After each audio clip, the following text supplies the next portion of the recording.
नमस्कार। City news channel में आपका स्वागत है। आकांक्षा मर्डर मिस्ट्री एक पुलिस के लिए चुनौती बनकर रह गई। जिस ढंग से पुलिस ने पहले दिन से कार्रवाई की और एक्शन ली, कहीं तो भी लगता है कि कुछ कुछ चीज़ों में बहुत जल्दबाजी की गई और दो को हत्या का आरोपी बना दिया गया। हो सकता प्रथम दर्शनी पुलिस को लगा हो कि हत्या के आरोपी यही हो सकते हैं, लेकिन जब किसी पर हत्या का आरोप मढ़ दिया जाता है, निश्चित रूप से उन युवकों की पूरी लाइफ, आज यदि किसी पर हत्या का आरोप का लगता है तो जिंदगी भर उस पर वो आरोप लगा रहता है। अब पुलिस उसे कितना भी साफ कर दे, कितना भी कर दे, लेकिन वो आरोपी रहेंगे। जहां तक जो मुख्य आरोपी है उसका बयान पुलिस के पीसीआर में भी आखिर तक कायम रहा कि मैं 8 बजे के आसपास वहां गया, मुझे वो लटकी हुई दिखी, मैंने उतार कर बाहर लाया। उसके साथ उसका जो दोस्त था उसने 112 पे कॉल किया। उसके बाद पुलिस आई, पुलिस ने दवाखाने लेके गई जहां उसको मृत घोषित कर दिया गया। उस दिन रात में मर्ग दाखिल हुआ, दूसरे दिन इंक्वेस्ट पंचनामा हुआ। उसके बाद में प्रोविजनल पोस्टमार्टम की रिपोर्ट आई जिसमें बताया गया कि इसकी हत्या की गई, उसके बाद में लटका गया। पुलिस वहां से तुरंत एक्शन में आ गई और पुलिस ने सीधा पहला जो उनके सामने व्यक्ति था, जो पहला आरोपी, उसको सीधा गिरफ्तार कर लिया और आगे की कार्रवाई शुरू कर दी। ये था मोटी मोटी जो सामने स्टोरी दिख रही है। अब इन सारी चीजों का यदि विश्लेषण किया जाए, पुलिस ने भी किया होगा, नहीं किया होगा ऐसा नहीं है, तो जो लड़के ने कहा, लड़का, क्योंकि मैंने कुछ दिन पहले पुलिस से बात की थी कि आरोपी वो इसलिए हो सकता कि वो वहां क्यों गया। हमने भी इसके बाद में प्रश्न ढूंढे कि आखिर वो वहां क्यों गया, तो इसके भी प्रश्नों के जवाब हमको मिले कि वो मुख्य आरोपी जो है वो उस समय वहां पे क्यों गया। ये भी मिला, कई लोगों का आरोप ये था कि वो सुबह 11 बजे से ही अंदर थे। पहले उन्होंने सारा एक कार्यक्रम कर दिया, फिर वापस आए और उसके बाद में ये सारा जो नाटक है ये किया गया। इन सब के पास में पुलिस को कुछ न कुछ सुराग या कुछ न कुछ प्रूफ ढूंढने होंगे उसको हत्या का आरोपी सिद्ध करने के लिए। पहली नजर में जो अभी सामने दिखता, मैं सीधा आपको बताता हूं कि सबसे पहले कि जो पहली बार मैंने पुलिस से पूछा था कि वो इतने कम समय में कैसे कर सकता है, तो पुलिस ने कहा था कि भाई वहां यदि उसकी मौजूदगी है और वो वहां आता है, क्यों आता है, क्योंकि रोज उसके वहां नहीं आता। रोजाना समझे कोई आता रहे कि रोज का रूटीन, ऐसा नहीं है। उसी दिन आया था वो, इसलिए उस पर शंका गई।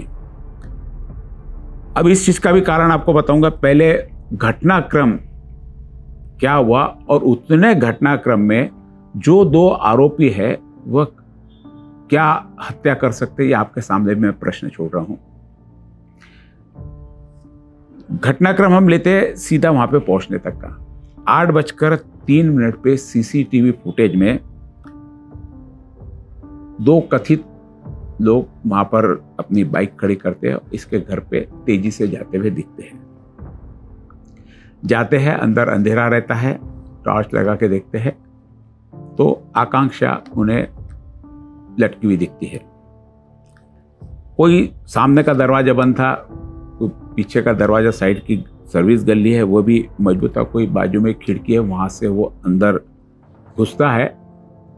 दूसरा दोस्त उसका बाहर ही खड़ा रहता है, अंदर घुसता है, बॉडी को उतारता है। अकेले व्यक्ति ने उतारा, हो सकता उतारते समय बैलेंस न रहा हो, हाथ से गिर गई हो। फिर दरवाजा खोल के उसे बाहर लाते हैं, बाहर यानी दरवाजे के बाहर, और जोर जोर से चिल्लाते। इतने चिल्लाने के बावजूद भी अड़ोस पड़ोस में और जो जिस रूम में लड़की रहती है उसके मालक भी वहां पे कोई उस समय पे बाहर नहीं आते हैं। बाहर आता उसी दरमियान उस लड़की की बहन वहाँ आती है, वह देखती है। प्रत्यक्षदर्शियों ने बताया कि वहाँ फ़ोटो लेती है। हमने जब उनसे पूछा तो उन्होंने साफ इनकार दिया कि हमने कोई फ़ोटो नहीं लिया, और वहाँ से चली जाती है। जबकि यदि घर का कोई प्रिय व्यक्ति इस प्रकार के हादसे का शिकार होते दिखता है तो बहुत चिल्ला चोट मच जाती है। चिल्लाना रोना सारा होता, सारी पब्लिक को वहाँ जमा कर लिया जाता है कि ऐसा ऐसा हो गया, ऐसा हो गया, ताकि किसी प्रकार की मदद मिल सके। ऐसा नहीं कि कोई है, क्योंकि मदद के लिए, बोलने के लिए चिल्लाना जरूरी है। हो सकता उस लड़की में जान बाकी हो, एम्बुलेंस बुलाना जरूरी है। यदि घटना हो गई तो पुलिस को सूचना देना जरूरी है। ये सारी बातें नहीं हुई और वो लड़की, उसकी मृतक की बहन वहां से चली गई, ऐसी हमारे पास सूचना है। यदि वहां लगातार होंगी तो शायद सीसीटीवी में दिखेगी भी। उसके बाद 8:25 पर 112 पे उस मुख्य आरोपी का जो साथ में आया था दोस्त, ये क्यों आया क्या है इसकी भी स्टोरी मैं आपको इसमें बाद में बताऊंगा कि किस प्रकार वहां पे दोनों लोग पहुंचे। मैं आपको अभी घटनाक्रम बता रहा हूं। इस घटनाक्रम में भी जनता से मेरी निवेदन है कि इतने टाइम पीरियड में क्या ये हत्या हो सकती है। मैं पूरा आपको वाकया बता रहा हूं, पूरा का पूरा। 112 पे कॉल किया जाता, 108 पे भी कॉल किया जाता। उनके बोलने पे एम्बुलेंस भी आती है और पुलिस वहां पे करीब 9 बजे के आसपास पहुंची है। पहले दिन जब मैंने पुलिस से बात की थी कि साहब, जब वो 8 बजे पहुंचा तो 9 बजे बोले हमको भी ये है कि 1 घंटे तक वो लोग क्या कर रहे थे, 1 घंटे तक पुलिस को कॉल क्यों नहीं किया। हमने कल पता किया कि 8:25 पर 112 पे प्रथमेश नाम के व्यक्ति ने कॉल किया था और सूचना दी थी कि यहाँ पे ऐसा ऐसा हादसा हो गया। अब पुलिस वहां पे, जब पुलिस ने कहा कि हमको 9 बजे सूचना मिली, उसके 10-15 मिनट में वहां पहुंच गए। पुलिस के हिसाब से तो 9:15 बजे पहुंचे होंगे वहां पे। जब भी पहुंचे 9, 9:15, 9:45, लेकिन सूचना 112 पे 8:25 पे दे दी गई। आप ये नोट कर लीजिए ताकि आपको भी समझ में आया कि जो हत्या का मामला है, पुलिस ने किस हिसाब से गड़बड़ में यह मामला दर्ज किया और आरोप मंड दिए। पुलिस आती है, देखती है और फिर एम्बुलेंस में वहां ले जाया जाता है इरविन अस्पताल में, जहां उसे मृत घोषित कर दिया जाता है। एक आत्महत्या सादी दिखती है। प्रतीक भी साथ में जाता है, पुलिस स्टेशन में भी जाता है। पुलिस स्टेशन से रात को जब मर्ग दाखिल हो जाता है करीब 1 से 1:30 बजे, पहले तो सिनकर नाम के व्यक्ति ने सूचना दी थी, उसके बाद में एफआईआर में दर्ज है कि उनके पिताजी ने भी सूचना दी कि मेरी लड़की ने आत्महत्या कर ली। आत्महत्या का मामला दर्ज हो जाता है। दूसरे दिन पोस्टमार्टम होता है, इंक्वेस्ट पंचनामा होता है, जिसमें सारी ये चीजें, उसके शरीर पे कहाँ जख्म है, उस पर क्या पहनी थी, क्या हुआ, उसके साथ क्या घटा, ये सारी चीजें उसमें जो ऊपर से दिखती है वो सारी उसमें नमूद रहती है। वो भी हो गया। मामला आत्महत्या तक था। प्रतीक को 2 दिन पुलिस ने बुलाया, पूछताछ की, वापस छोड़ दिया। 6 तारीख को प्रोविजनल रिपोर्ट आती है कि वह हत्या नहीं, आत्महत्या नहीं, हत्या थी। उसे पहले मारा गया, फिर लटकाया गया। पहले उसे मारा गया, फिर लटका गया। चूंकि मारा ऐसी जगह गया कि जहां से किसी भी प्रकार का कोई खून नहीं निकला। यानी मारने के लिए यदि उसे मारा गया तो लकड़ा भी सॉफ्ट चाहिए, लकड़ा या लोहे का कोई रॉड सॉफ्ट चाहिए। थोड़ा सा भी उसमें खरोच या यानी आप एक लकड़ी लीजिए, आप किसी प्रकार की सादी जो है, उससे आप सर पर मारिए यहाँ पे, तो कहीं ना कहीं आपको ब्लड के इंजरी होंगे, ब्लड उसमें से निकलेगा। जब किसी को कोई मारने की कोशिश करता है तो बचाव के लिए वह स्ट्रगल करता है, और फोर्सली अटैक हो उसमें भी संघर्ष होता है, स्ट्रगल करता है और अपने आप को बचाने की कोशिश करता है। कोई भी व्यक्ति, इवन मैंने बताया कि जैसे कोई प्राणी भी है, वो भी उस पर अटैक होता है तो भागता है ये कर, क्योंकि ये सबको समझता है कि मुझ पर अटैक हो रहा है। लेकिन कभी कभी ऐसा भी होता है कि अचानक से कोई अटैक करता है। अभी अभी हमारे पास पोस्टमार्टम की रिपोर्ट आई है जिसके अनुसार जिस प्रकार से उस पर अटैक हुआ है शायद वो संघर्ष करने लायक भी नहीं रह गई। रिपोर्ट में भी मेरे पास में जो देख रहा हूं मैं पोस्टमार्टम की रिपोर्ट में, यहां पर गले, यहां पर डंडे से, डंडा नुमा कोई भी चीज हो सकती है लेकिन सॉफ्ट, क्योंकि थोड़ा भी स्क्रैचेबल कोई भी चीज रही तो ब्लड के निशान या उस पर चोट आने का डर, ये चोट इंटरनली है। तो स्ट्रगल करने की उसकी स्थिति थी नहीं, लेकिन जिसने भी मारा वहां पे बहुत प्लानिंग से और क्रूरतापूर्वक एक ही बार, यानी यहाँ गर्दन पे यदि ऐसा कोई लग जाता है यहाँ पे तो सारे उसके अंदर के ऑर्गन काम करना बंद कर देते, इतने जोर से उसको डंडे से मारा गया। हत्या हुई है ये निश्चित है।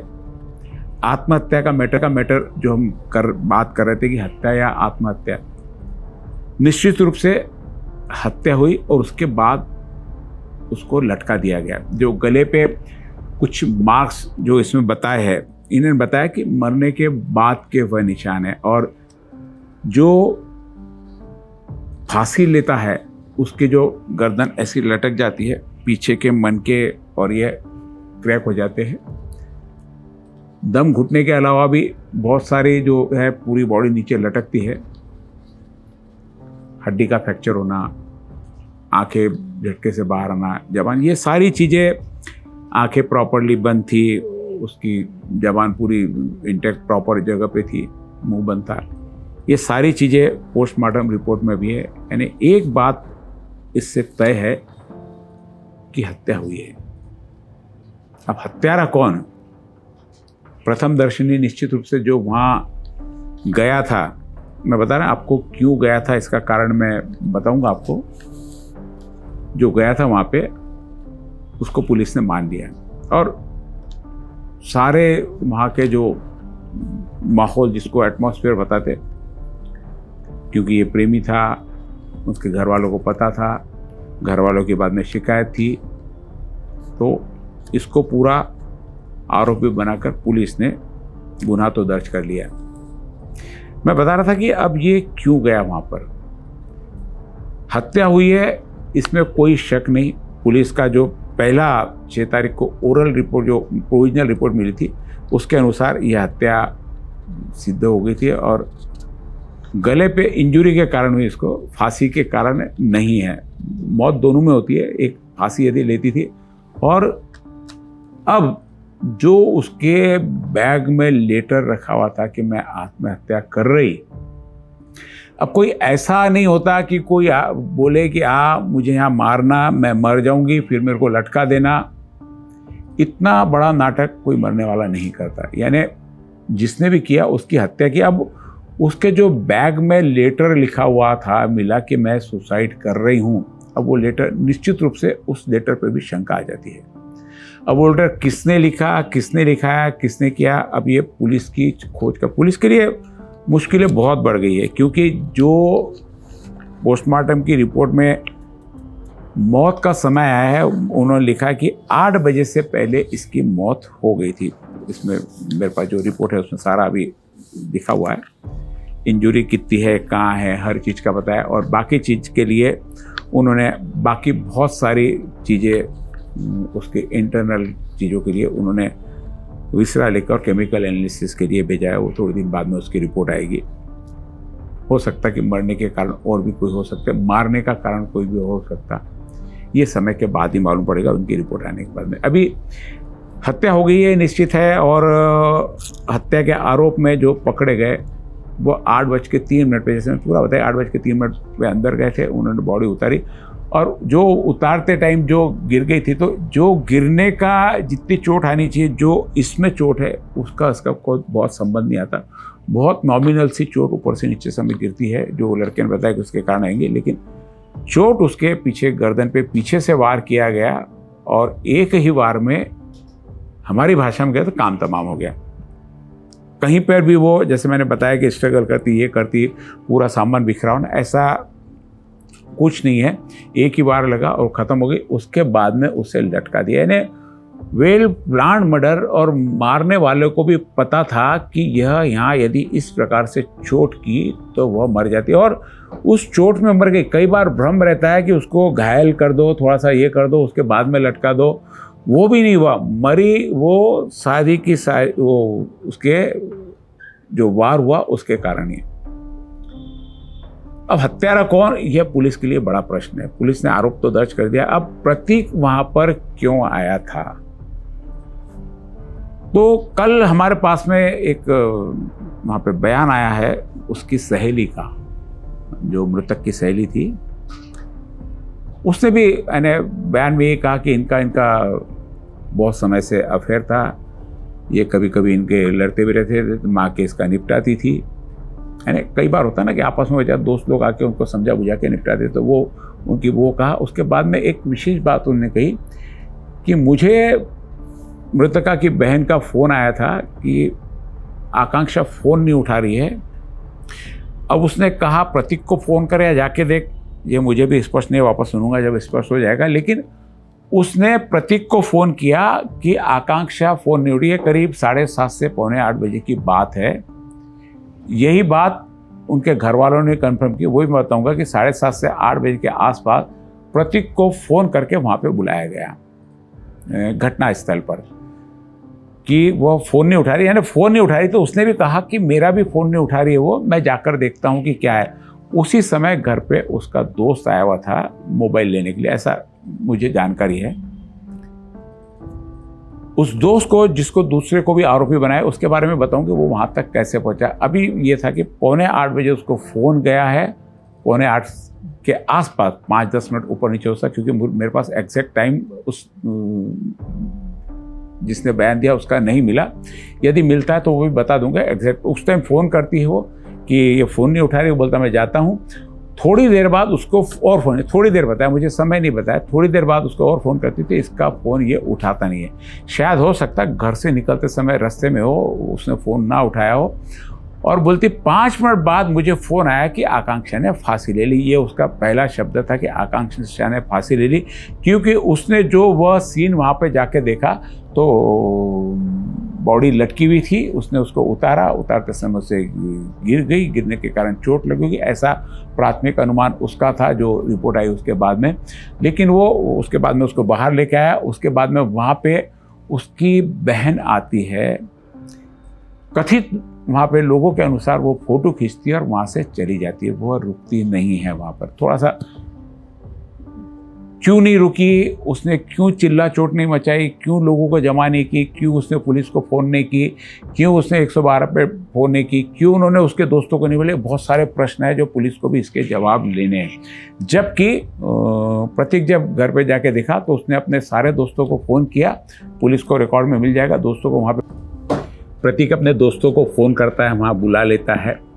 किसी प्रकार की मदद की ज़रूरत पड़ सकती है, क्योंकि उस समय तक तय यह भी नहीं था कि जिंदा है या मर गई। इसके बाद अब प्रतीक के साथ में प्रथमेश वहाँ कैसे पहुँचा, क्योंकि 2 लोग आरोपी बने हुए वहाँ पे। प्रतीक ने बॉडी ऊपर से उतारी, लोगों के अनुसार उसकी पहली ये गलती हो गई। जो भी वहाँ पे थे, उसने पहले पुलिस को सूचना देनी चाहिए थी। उनके घर वालों को ये कहना है पुलिस को सूचना देनी चाहिए थी। लेकिन इमोशनल में कभी कभी जिसके प्रति अटैचमेंट रहता कि शायद उसमें जान बाकी हो, यह सोचकर व्यक्ति कार्य कर लेता है। और कई बार वही कार्य, जैसा अभी उसके लेने के देने पड़ गए मेरी भाषा में, वो उतारने के चक्कर में, तो ऐसा हो जाता है बहुत बार। यदि वो पुलिस को सूचना देता, पुलिस आकर वहाँ यदि बॉडी उतारती, तो शायद जगह पे ही पंचनामा होता। हत्या तो बाद में भी सिद्ध होती थी, लेकिन हो सकता इसको कुछ राहत वहाँ मिल जाती, लेकिन ऐसा नहीं हो। अब प्रतीक के साथ में प्रथमेश वहाँ कैसे पहुँचा? प्रथमेश के बारे में जब हमने जानकारी ली तो 6:30 बजे तक जिनके यहाँ वो काम करता, उनके यहाँ के दिन भर सीसीटीवी फुटेज में वो दिख रहा है कि उसके था। तो यानी उससे पहले वो वहाँ पर आया होगा और ये किया होगा, उसका साथ दिया होगा, ऐसा कुछ लगता नहीं है। 6:30 बजे के बाद में वो घर पे जाता है। घर वहाँ से उसका जाने को कम से कम 10 से 15 मिनट लगते हैं। घर पहुँचता, घर साईनगर आकोली रोड पे है, मैं प्रथमेश की बात कर रहा हूँ। 7:30 के दिन 7:20 तक घर में था। 7:20 के आसपास ऐसे जो उनके घर पे चर्चा हुई उनके हिसाब से 7:20 के बाद में वह अपने दोस्त के यहाँ जाता है। कुछ मोबाइल उससे लेना था, उसको मोबाइल देना था, इसको लेना था, तो वो देखने जाता है, यानी प्रतीक के घर पे जाता है। प्रतीक वहाँ पर लक्ष्मी नगर में रहता है और वहाँ तक पहुँचते पहुँचते 15 से 20 मिनट उसके लिए, यानी 7:40 7:45 के आसपास वहाँ पे पहुँचता हूँगा। वहाँ उसके पास में फोन, देखिए सब जगह की स्टोरी आपस में मैच हो रही है। उस लड़की ने जो बयान दिया कि मैंने प्रतीक को फ़ोन किया, प्रतीक ने भी प्रतीक ने तो नहीं कहा कि जो उसके घर पे जिनसे हमने चर्चा, उन्होंने कहा कि प्रतीक को फ़ोन आया, वो तो प्रतीक ने प्रथमेश कहा चल जाकर देख के आते हैं हम क्या मामला है। जैसे प्रतीक का बताया कि प्रतीक को फ़ोन आया, प्रतीक ने कहा कि मेरा भी फ़ोन नहीं उठा रही, फिर उस लड़की ने वापस फ़ोन किया, प्रतीक ने फ़ोन नहीं उठाया। प्रतीक ने वहाँ जाकर उस लड़की को वापस कॉल किया कि आकांक्षा ने फांसी ले ली। तो प्रथमेश उसके साथ में वहाँ जाता है। प्रथमेश बाहर ही खड़ा रहता है, ये उसको अंदर टॉर्च से देखता है, सारी बॉडी जो मैंने आपको बताया पूरी स्थिति रहती। तो जो प्रथमेश भी है दूसरा आरोपी, वह भी उसकी लोकेशन, उसका ये सारा पुलिस के पास में सारा रिकॉर्ड पुलिस को मालूम है कि ये इतने बजे से इतने बजे तक कहाँ था। लेकिन बहुत ज़्यादा दबाव, क्योंकि हमने देखा है 8-9 तारीख को आंदोलन है, उसमें दूसरे को भी गिरफ्तार करने की जोर से मांग उठी थी, तो उस दबाव के चलते प्रथमेश को भी गिरफ्तार कर लिया गया है। अब जानकारी हत्या की मिल गई है। अब पुलिस में इसने क्या जल्दबाजी की और पुलिस को क्या क्या करना चाहिए था। इंक्वेस्ट पंचनामा पुलिस ने कर लिया, उसके बाद में निश्चित रूप से घटनास्थल का पंचनामा भी पुलिस ने कर लिया। पोस्टमार्टम की रिपोर्ट भी पुलिस के पास आ गई, जिसमें साफ साफ हत्या दिख रही है। पुलिस ने और आरोपी पर गुनाह सिद्ध करने के लिए सीसीटीवी की तलाश करनी थी। पुलिस ने सीसीटीवी भी ले लिया। सीसीटीवी में, पुलिस के सीसीटीवी में 8:03 पे यह आते हुए दिख रहा है, और जबकि मौत का समय 8 बजे से पहले का है। अब 8 बजकर, क्योंकि ये समय सारा पुलिस के पास अभी आया है कि 8 बजे के पहले, पुलिस को भी कल रिपोर्ट मिली। पुलिस ने अपने प्रतिनिधि को भेजा था वहाँ पे, वहाँ के पीआई ने रिपोर्ट लेने के लिए, तो डॉक्टर ने उसके असिस्टेंट को रिपोर्ट देने से मना कर दिया। पीआई खुद कल वहाँ पर गए और रिपोर्ट लेके आए, जिस रिपोर्ट की यानी वहाँ के जो इरविन से रिपोर्ट मिली उसकी एक कॉपी हमारे भी पास में, जिसमें 8 बजे के पहले डेथ हुई ऐसा मेंशन है और सारी इंटरनल इंजरी के बारे में लिखा हुआ है, जिससे यह सिद्ध होता है कि इसकी हत्या की गई। हत्या भी बताया कि मैंने एक सॉफ्ट लकड़ा, डंडे रूपी कोई भी चीज़ हो सकती है, रॉड भी हो सकती है, ये भी हो सकता है। अब पुलिस के सामने हत्या हुई है और निश्चित रूप से किसी ने किसी फोर्सली अटैक्स हुई है। फोर्सली अटैक में हॉकी स्टिक भी हो सकती है, स्टैम्प हो सकता है, कोई डंडा हो सकता है, लठ हो सकती है, कोई लोहे का सॉफ्ट डंडा हो सकता है, कोई भी ऐसा जिससे भारी मात्रा में चोट लगे। और पुलिस के सामने एक उसका हत्या का मर्डर वेपन जिसको हम बोलते वो करने की। और दूसरी महत्वपूर्ण चीज़ पुलिस के पास में पुलिस को करना है हत्या का कारण, क्योंकि हत्या हुई, अब आत्महत्या नहीं। और वो जो लेटर मिला आत्महत्या का, वो भी किसने रखवाया, किसने किया, ये भी पुलिस की गहरी जांच का विषय है। अब फॉरेंसिक, अब पुलिस ने इतना तुरता फुरत में उसको आरोपी क्यों बनाया, क्योंकि वह घटना स्थल पर था। एकमात्र उसका दोष कि घटना स्थल पर था, और घटना स्थल पर वहाँ पर वो बुलाया गया था, आया नहीं था। ये पुलिस को बहुत इस बात पर ध्यान देना है कि घटना स्थल पर आरोपी को बुलाया गया था वह खुद मन से नहीं आया था। बात पुष्टि हुई है, हमने प्रतीक के घर वालों से पूछा और उस लड़की ने भी वह बयान दिया कि मैंने प्रतीक को कहा कि वहाँ पर जाकर देखो, वो फ़ोन नहीं उठा रही। प्रतीक गया और उसके बाद तुरंत उसने सूचना दी कि इसने फांसी ले लिया। यदि अब पुलिस की ये स्टोरी है कि पहले भी इसी ने वहाँ पर आकर हत्या करके गया होगा, बाद में नाटक कर रहा होगा, तो कोई भी एक बार हत्या करने के बाद में डबल स्पॉट पे जाएगा, इतना कोई बेवकूफ़ मुझे नहीं लगता होता। और उसके बाद में भी वहाँ बैठे रहना, पुलिस को पूरा कोऑपरेट करना, पुलिस ने जितनी बार बुलाए जाना, एक हत्यारा नहीं कर सकता निश्चित रूप से। कहीं तो भी या तो फिर बहुत हमारी भाषा में घाघ जिसको बोलते हैं वो हो सकता है, लेकिन अपने परिवार की जिम्मेदारी निभाने वाला, घर का कमाने वाला कोई भी व्यक्ति इस प्रकार के काम शायद नहीं करता। मजबूरी बहुत अलग रही होगी, बात अलग है। पुलिस ने जांच करनी चाहिए थी इसको गिरफ्तार करने के पहले कि उसका लोकेशन क्या है। जैसे पुलिस ने बताया कि लोकेशन ये भी हो सकता है, बाकी कहाँ कहाँ गया, क्या क्या बोलता है, वो भी होनी चाहिए थी। टावर लोकेशन उसकी देखनी चाहिए थी, मोबाइल टावर से सारा उसका मालूम पड़ जाता है।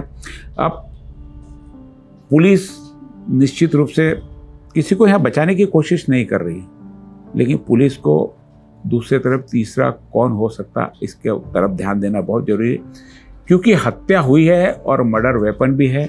मर्डर वेपन को पुलिस को जब्त करना होगा, हत्या का कारण तलाश करना होगा। हत्या का कारण किसी भी रूप में जो आरोपी है उसकी तरफ कोई भी कारण ऐसा लगता नहीं। कई लोगों ने कहा ये उसको ब्लैकमेल कर रही, ये उसको ब्लैकमेल कर रहा होगा, इसका और कुछ ऐसा कारण होगा। बहुत सारे कारण, इंटरनल कारण भी बताते हैं जो बोलना बहुत उचित नहीं होता, वो भी कारण हो सकता है। लेकिन इन सब कारणों से सिंगल वार में उसको मार देना और उसने वहाँ मर जाना और उसको लटका देना और बाद में वापस आके लोगों के सामने नाटक करना, इतना आसान काम, इतनी आसान स्टोरी नहीं है कि पहले गया। उसके लिए पुलिस को कहीं तो भी उसका वहाँ पे प्रवेश हुआ यह सिद्ध करना होगा। सीसीटीवी के माध्यम से करे, मोबाइल टावर के माध्यम से करे, या किसी के एविडेंस के माध्यम से। सिर्फ परिवार वालों के दबाव के कारण कि ये सब आरोपी हो सकते, पुलिस निश्चित रूप से जांच नहीं करेगी। पुलिस के अपने तरीके हैं जांच करने के, पुलिस इसकी तह तक पहुँचेगी। किसी ने अपनी इज्जत बचाने के लिए तो कहीं ये हत्या नहीं कर दी कि मेरी पोल खुल जाएगी या यह उस व्यक्ति के साथ में संबंध रखेंगे तो हमारी इज्जत जाएगी। इस कारण की तरफ भी पुलिस ने सोचना चाहिए। ये सारे कारण, और पुलिस ने आरोपी की लोकेशन कम से कम लेना चाहिए। हत्या का कारण, सीसीटीवी के और फुटेज आसपास के तलाशने चाहिए। कई बार जाते हुए दिखता, यह सब नहीं मिलता है तो पुलिस को वहाँ का डंप या डाटा लेना पड़ेगा। अब डंप डाटा में भी यदि आरोपी मोबाइल घर पे रख कर आता है, जैसे पुलिस ने हमारी चर्चा के दौरान बताया, यदि घर पे रख के आता तो डंप डाटा में भी उनकी लोकेशन मुश्किल मिलती है। लेकिन इन सारी चीज़ों ने आसपास के अड़ोस पड़ोस का खामोश और शांत रहना, यह भी कई शक के घेरे में जाता है कि वह जब बाहर लेके चिल्ला चोट भी मचाता है प्रतीक की इसने ये कर ली, उस समय भी वहाँ कोई नहीं आता। उसके बाद लोग जमा होते हैं, इसके दोस्त जमा होते हैं, उसकी बहन आती है, देख के चली जाती है, पुलिस को सूचना नहीं देती, अपने घर पर सूचना नहीं देती। 8:21 पर इसके मोबाइल से भी उसके पिताजी को फ़ोन किया। अब उसके पिताजी को इस आकांक्षा के मोबाइल से किसने फ़ोन किया, यह भी थोड़ा सा जांच का विषय है। हो सकता आरोपी वहीं कहीं आसपास ही हो, देखने आया हो कि अब क्या होता है, चलो मेरा आरोप दूसरे की इस पे बन गया, वो निश्चिंत हो सकता है। या हो सकता वो भी प्रेशर में, एक घर वालों का प्रेशर बना रहा हो कि हत्या इसने की। तो बहुत सारे मल्टीपल एंगल पे पुलिस को तलाश करनी है, बहुत आसान नहीं है। अब हत्या क्यों, इसके क्या कारण हो सकते, इस कारण पे हम और चर्चा करेंगे अगले एपिसोड में, और जो भी और जानकारी इसमें मिलेंगी हम आप तक पहुँचे रहेंगे। आज हमने सारी जानकारी इसके माध्यम से आपको देनी चाहिए। और पोस्टमार्टम की रिपोर्ट और 3 महत्वपूर्ण डॉक्यूमेंट, जैसे मैंने आपको इसके पिछले एपिसोड में बताया था कि 3 महत्वपूर्ण डॉक्यूमेंट होते हैं। पोस्टमार्टम रिपोर्ट, उसका घटनास्थल का पंचनामा और इंक्वेस्ट पंचनामा। तो तीनों की रिपोर्ट करीब करीब एक समान मिल रही है। मैंने बोला कि वो भी बताया था कि स्ट्रगल करना चाहिए, लेकिन उस पर जिस ढंग से वार हुआ स्ट्रगल करने की स्थिति में नहीं थी, तो वो भी एक हो सकता है। पीछे के दरवाजे से खोलने घुसा, वो भी पुलिस ने बताया कि बाजू की खिड़की से घुसा है। तो यहाँ एक तो स्पष्ट है कि 8:03 पर मर्डर उस समय नहीं हुआ, उसके पहले मर्डर प्लान करके मर्डर कर दिया गया, उसकी बॉडी लटका दी गई। पुलिस को इस पर जाँच करनी है कि जो आरोपी पकड़ा उसकी वहाँ पर उपस्थिति दिखाने के पुलिस को एविडेंस जमा करना है, या कौन उस दरमियान वहाँ पर आया, इसकी जांच पुलिस को करनी है। 100 अपराधी छूट जाए लेकिन एक निर्दोष को सजा नहीं होनी चाहिए, इसी आधार पर हम यह सारी रिपोर्ट्स आपके सामने रख रहे हैं और आगे की रिपोर्ट में और आपको नई जानकारी देते रहेंगे। और आपको भी यह सोचना है इस बारे में, कमेंट्स करने हैं कि क्या 8:03 पे आने के बाद में वह सारा इतना कर सकता है, नहीं कर सकता है। पोस्टमार्टम में भी सिद्ध हुआ, पोस्टमार्टम में हत्या 8 बजे के पहले हुई है ऐसा बताया गया। तो प्रथम दर्शनी जो हुआ और जो वहाँ का ये था, उसमें यह उस समय का हत्यारा नहीं दिखता। पहले जाके यदि प्लान किया होगा तो पुलिस को इसके एविडेंस ढूंढने हैं और सारे बताने हैं, नहीं तो तीसरा कौन, इसकी तरफ पुलिस को देखना पड़ेगा। नमस्कार।